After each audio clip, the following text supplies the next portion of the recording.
Greetings. I like to show my appreciation to the revealing force of this economic recession. Some may say, what's to enjoy about a recession? There's not much, but as I said, I do appreciate some of its results. I was reading an article about an influx of people who are forced to sell drugs and participate in other illegal activities to provide for their families. I have no choice but to assume that this influx are of whites who are forced into such circumstances. I have this assumption of whites being the target group, not fueled by racism, but due to common sense. If it were blacks they were talking about, selling drugs and participating in illegal activity, it would be business as usual. Nothing else to expect from a race of social degenerates. That being said, why would the article waste space informing the public of the already common poverty of common blacks?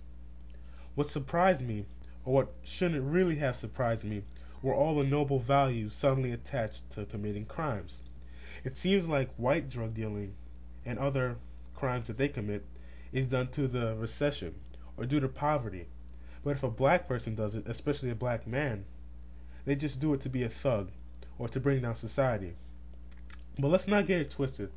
The average white family has 12 times the net worth of the average black family. Some of you may think that the economic recession has tightened the gap, but you would be wrong.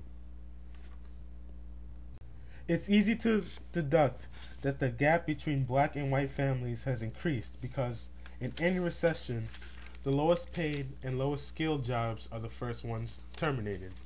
And it won't take a rocket scientist to figure out which race has the highest percentage in low-income jobs.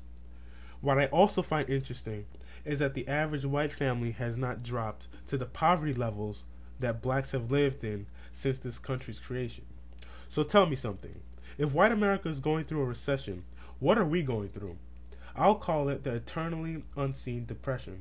I call it this not only because it has lasted every year in the United States, it remains to go unnoticed.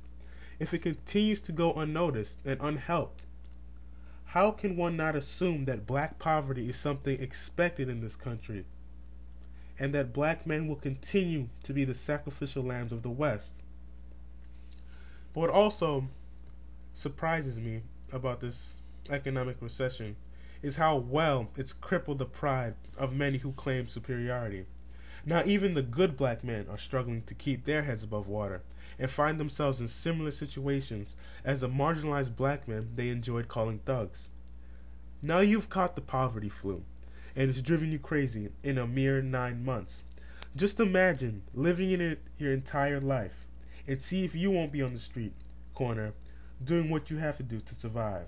So the next time you want to preach thug blaming, spare us all the self-righteous backtalk. Now why am I saying this? It's not to endorse the idea of committing crimes, selling drugs, and other illegal activity. It's to inform everyone of the consequences of poverty. This is what people do when they don't have any other way. It's not to be a thug, it's not to be a social degenerate. You have to do what you can to survive. Poverty brings human beings back to their more primal instincts, and some may say that's a good thing. This is not to say that I want the economic recession to last for an extended period of time, because of course I understand that it has hit blacks the hardest. But I do want this to teach blacks that our problem is not a thug problem. The problem isn't just saying we have too many thugs, let's get rid of them, let's throw them in jail.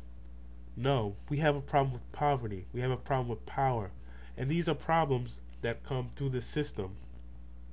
The system that is in place in the West is effective at bringing out poverty in our communities. So that's what we need to work on fixing, on changing, not just saying, well, don't be a thug, because that's not going to get any of us anywhere.